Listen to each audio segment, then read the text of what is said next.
নমস্কার, দেখছেন news time আর আপনাদের সঙ্গে রয়েছে আমি সানন্দা। ঋতব্রত নাকি শোভনদেব চট্টোপাধ্যায় কে বিরোধী দলনেতা হবেন এই নিয়ে কিন্তু কার্যত দড়ি টানাটানি অব্যাহত, এবং তার মধ্যেই যে ছবি সামনে এসেছে যে ঋতব্রতকে বিরোধী দলনেতার সিদ্ধান্ত অস্থায়ী, অধ্যক্ষের সিদ্ধান্তকে অস্থায়ী বলে গণ্য করা হবে। বিরোধী দলনেতার মর্যাদা মামলায় জানিয়েছে হাইকোর্ট। হাইকোর্টের ডিভিশন বেঞ্চেই আজ মামলা ছিল এবং সেখানে ঋতব্রত না শোভনদেব কে পাবেন বিরোধী দলনেতার মর্যাদা, এবং যেটা জানা যাচ্ছে যে ঋতব্রতকে বিরোধী দলনেতার সিদ্ধান্ত অস্থায়ী, অধ্যক্ষের সিদ্ধান্তকে অস্থায়ী বলেই গণ্য করা হবে বিরোধী দলনেতার মর্যাদা মামলায়, জানালো হাইকোর্ট।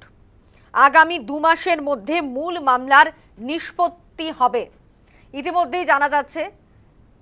আমাদের সঙ্গে রয়েছেন সরাসরি আমাদের প্রতিনিধি মৌমিতা মিত্র হাইকোর্ট চত্বর থেকে। মৌমিতা, প্রথমেই যেটা স্পষ্ট হতে চাইবো যে কে পাবেন বিরোধী দলনেতার মর্যাদা, ঋতব্রত বন্দ্যোপাধ্যায় নাকি শোভনদেব চট্টোপাধ্যায়? তো সেই জায়গা থেকে একটু জানতে চাইবো, স্পষ্ট হতে চাইবো ঠিক কি হলো আজকের মামলায়।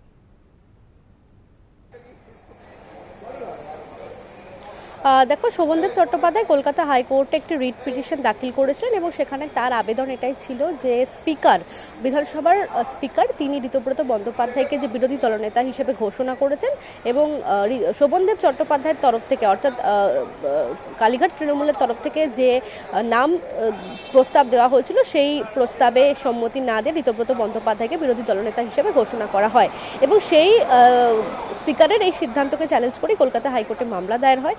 সিঙ্গেল বেঞ্চে সেই মামলাটি প্রথমে দায়ের হয়েছিল এবং সেখানে দেখা যায় স্পিকারের সিদ্ধান্তকেই চূড়ান্ত সিদ্ধান্ত বলে গণ্য করা হয়। কলকাতা হাইকোর্টের সিঙ্গেল বেঞ্চ সেই নির্দেশ দেয়।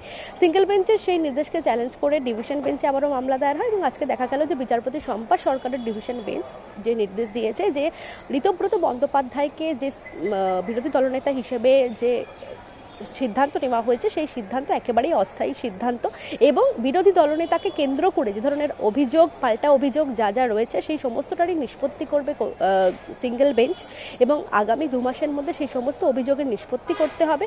পাশাপাশি বিরোধী দলনেতা কে হবেন সেটা নিয়ে চূড়ান্ত সিদ্ধান্তও নেবে সিঙ্গেল বেঞ্চ। 2 মাসের সময়সীমা বেঁধে দেওয়া হয়েছে এবং বলা হচ্ছে যে ঋতব্রত বন্দ্যোপাধ্যায় তিনি যে বিরোধী দলনেতা হিসেবে রয়েছেন বিধানসভায় সেটা একেবারেই অস্থায়ী সিদ্ধান্ত। আগামী 2 মাসের জন্য সেই সিদ্ধান্ত বহাল থাকবে এবং সেক্ষেত্রে যেটা আদালতের তরফ থেকে আশঙ্কা করা হচ্ছে যে এই যে অভিযোগ উঠছে, অর্থাৎ ঋতব্রত বন্দ্যোপাধ্যায়কে বিরোধী দলনেতা করা নিয়ে যে অভিযোগ উঠছে সেই মামলা কিন্তু সুপ্রিম কোর্ট পর্যন্ত গড়াতে পারে। সেক্ষেত্রে যারা যারা এই বিষয়গুলো নিয়ে, অর্থাৎ কালীঘাট তৃণমূলের তরফ থেকেও বেশ কিছু অভিযোগ ইতিমধ্যেই হাইকোর্টে দায়ের করা হয়েছে, সেই সমস্ত অভিযোগ সিঙ্গেল বেঞ্চে আলাদা করে হলফনামা আকারে সেই অভিযোগগুলোকে দায়ের করতে হবে এবং সমস্ত অভিযোগের নিষ্পত্তিও করবে সিঙ্গেল বেঞ্চ। এবং এই যে ডিভিশন বেঞ্চে যে দ্বারস্থ হয়েছিলেন শোভনদেব চট্টোপাধ্যায়, সেই মামলাটি অর্থাৎ মূল মামলাটিকেও আবারও সিঙ্গেল বেঞ্চে পাঠিয়ে দেওয়া হলো।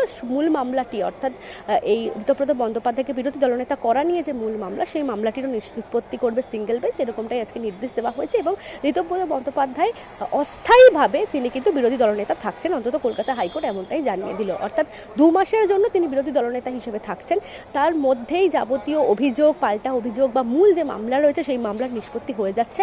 তার সেক্ষেত্রে পরবর্তীতে চূড়ান্ত সিদ্ধান্ত হবে যে বিরোধী দলনেতাকে ঘিরে যে জটিলতা তৈরি হয়েছে বা এই যে কালীঘাট তৃণমূলের তরফ থেকে একরকম দাবি করা হচ্ছে ঋতব্রত তৃণমূল তারা তাদের মতো করে বিরোধী দলনেতার নাম প্রস্তাব করেছিলেন, সেক্ষেত্রে আজকে ডিভিশন বেঞ্চ স্পষ্টতই জানিয়ে দিল যে 2 মাসের জন্য সেই সিদ্ধান্ত বহাল থাকছে এবং ঋতব্রত বন্দ্যোপাধ্যায় অস্থায়ীভাবে তিনি বিরোধী দলনেতা থাকবেন এবং আগামী 2 মাসের মধ্যে কলকাতা হাইকোর্টের সিঙ্গেল বেঞ্চ তারা কিন্তু যাবতীয় অভাব অভিযোগ বা যাবতীয় এই বিরোধী দলনেতাকে কেন্দ্র করে যে যে জটিলতা তৈরি হয়েছে সমস্তটারই নিষ্পত্তি 2 মাসের মধ্যে সিঙ্গেল বেঞ্চ তারাই চূড়ান্ত সিদ্ধান্ত নেবে। একদমই মৌমিতা, তুমি যেমনটা জানাচ্ছিলে যে সেখানে কিন্তু হাইকোর্টের তরফে স্পষ্ট করে দেওয়া হচ্ছে যে ঋতব্রত বন্দ্যোপাধ্যায়কে বিরোধী দলনেতা ঘোষণা করার যে সিদ্ধান্ত, সেই অধ্যক্ষের যে সিদ্ধান্ত সেটা অস্থায়ী সিদ্ধান্ত হিসেবেই গণ্য করা হবে এবং এরপরেই কিন্তু এই মামলার নিষ্পত্তি হবে সিঙ্গেল বেঞ্চে, এমনটা কিন্তু স্পষ্ট করে দেওয়া হয়েছে যে সমস্ত অভিযোগের নিষ্পত্তি হবে হাইকোর্টের সিঙ্গেল বেঞ্চে। ঋতব্রতকে বিরোধী দলনেতার সিদ্ধান্ত যে ঘোষণা, সেই ঘোষণার সিদ্ধান্ত অস্থায়ী সিদ্ধান্ত এবং সেটা অস্থায়ী সিদ্ধান্ত বলেই গণ্য করা হবে। বিরোধী দলনেতার মামলায় কিন্তু এমনটাই স্পষ্ট করে দেওয়া হলো যে এই মুহূর্তে মানে আগামী 2 মাস বিরোধী দলনেতা হিসেবে থাকছেন ঋতব্রত বন্দ্যোপাধ্যায়, যদিও সেটা অস্থায়ী সিদ্ধান্ত এবং এরপর কিন্তু সমস্ত অভিযোগ শোনা হবে। সেই অভিযোগ শোনার পরেই কিন্তু সেই প্রেক্ষিতেই এবং তারপরেই কিন্তু এই মামলার মূল নিষ্পত্তি করা হবে, অর্থাৎ মূল মামলার নিষ্পত্তি তখনই হবে, এমনটাই কিন্তু হাইকোর্টের তরফে জানিয়ে দেওয়া হয়েছে। অর্থাৎ যেটা স্পষ্ট করে দেওয়া হলো যে এই যে দড়ি টানাটানি কার্যত অব্যাহত ছিল, যে বিরোধী দলনেতার মর্যাদা কে পেতে চলেছেন, একদিকে শোভনদেব চট্টোপাধ্যায় এবং অন্যদিকে ঋতব্রত বন্দ্যোপাধ্যায়, এই যে দড়ি টানাটানি কার্যত চলছিল তার মধ্যে কিন্তু কোনো একটা আপাত সিদ্ধান্তে পৌঁছানো গেল। হাইকোর্ট তেমনটাই জানিয়েছে যে বিরোধী দলনেতা অস্থায়ী হিসেবে থাকছেন ঋতব্রত বন্দ্যোপাধ্যায়। মৌমিতা। একেবারেই তাই, এবং আমরা দেখেছি, দেখো 4 মে বিধানসভা ভোটের ফলাফল ঘোষণা হওয়ার পরে নবনির্বাচিত বিধায়কদের নিয়ে যে বিধানসভায় নতুন করে যে বিধানসভার কারা বিরোধী দলনেতা হবেন বা কোন কোন দায়িত্বে কারা থাকছে, স্পিকার হিসেবে কারা থাকছেন, সেই নতুন করে যে দায়িত্ব দেওয়া হয়, এবং সেখানে আমরা দেখেছি প্রথমে তৃণমূল কংগ্রেসের তরফ থেকে, অর্থাৎ কালীঘাট তৃণমূল কংগ্রেসের তরফ থেকে শোভনদেব চট্টোপাধ্যায়কে বিরোধী দলনেতা করা হয়েছিল, এবং সেইভাবেই কিন্তু বিধানসভার স্পিকারের কাছে সেই নাম প্রস্তাব হয়। পরবর্তী ক্ষেত্রে দেখা যায় যে তৃণমূল কংগ্রেসের টিকিটে যারা জিতেছেন, যারা বিধায়ক হয়েছেন, অধিকাংশই তারা নতুন করে দল গঠন করেন এবং ঋতব্রত বন্দ্যোপাধ্যায়ের নেতৃত্বে একটা আলাদা দল তৈরি হয়, এবং সেই তারাই দাবি করেন যে তারাই হচ্ছেন আসল তৃণমূল, এবং সেই ঋতব্রত তৃণমূল এর তরফ থেকে ঋতব্রত বন্দ্যোপাধ্যায়কে তারা বিরোধী দলনেতা হিসেবে মানতে চাইছেন, এবং সেই মর্মে স্পিকারের কাছে সেই আবেদন যায়। আখরুজ্জামান, ঋতব্রত বন্দ্যোপাধ্যায় থেকে শুরু করে আরও যারা যারা রয়েছেন, এবং স্পিকারের তরফেও সেই সিদ্ধান্তকেই মান্যতা দেওয়া হয়, অর্থাৎ ঋতব্রত বন্দ্যোপাধ্যায়কে বিরোধী দলনেতা হিসেবে তার নাম ঘোষণা করা হয়। এবং এই সিদ্ধান্তেই একেবারে অবশ্যই কালীঘাট তৃণমূল যারা রয়েছেন তাদের তরফ থেকে আপত্তি জানানো হয়, এবং তারা স্পিকারের কাছেও প্রাথমিকভাবে জানিয়েছিলেন। পরবর্তী ক্ষেত্রে কালীঘাট তৃণমূল তারা আদালতের দ্বারস্থ হয়।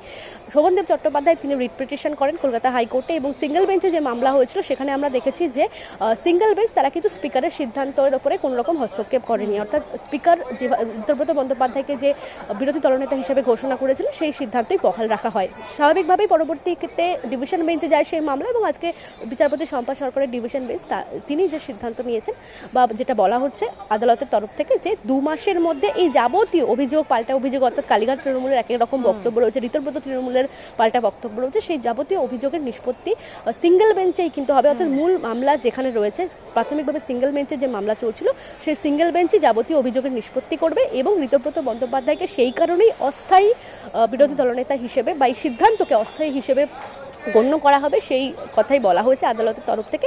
এবং আগামী 2 মাসের মধ্যে মূল মামলা, অর্থাৎ এই স্পিকারের সিদ্ধান্তকে চ্যালেঞ্জ করে যে মামলা হয়েছে সেই মূল মামলার নিষ্পত্তি করতে হবে, এবং যাবতীয় অভিযোগ যেগুলো রয়েছে বিরোধী দলনেতাকে কেন্দ্র করে সেই অভিযোগেরও কিন্তু নিষ্পত্তি হয়ে যাবে আগামী 2 মাসের মধ্যে। ততদিন পর্যন্ত ঋতব্রত বন্দ্যোপাধ্যায় অস্থায়ীভাবে বিধানসভার বিরোধী দলনেতা থাকছেন।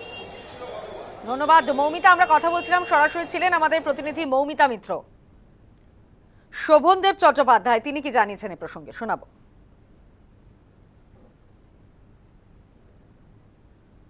শোনা, এই একটা বড় রায় হলো, হাইকোর্ট একটা রায় দিয়েছে, আপনি কিভাবে দেখছেন এটা? না না, হাইকোর্টের রায় তো হাইকোর্টের রায়, তার মতো কিছু বলার নেই আমাদের। হ্যাঁ, তবে তিনি আগেকার যে রায়, আগে যে ঘটনাটা ঘটেছিল সেটাকে উনি মানে টেম্পোরারি মানে অবস্থান বলে জানিয়েছেন। এটা একটা খুব বড় ব্যাপার। কোর্ট এই ধরনের কথা বলেছে যখন, ভবিষ্যতে সিঙ্গেল বেঞ্চ 2 মাস পরে হিয়ারিং করে রায় দেবেন। আমরা অপেক্ষায় থাকবো, কোর্টের বলার উপর কি বলতে চাই না। হ্যাঁ, মানে বলেছে এটা অস্থায়ী এই সিদ্ধান্তটা।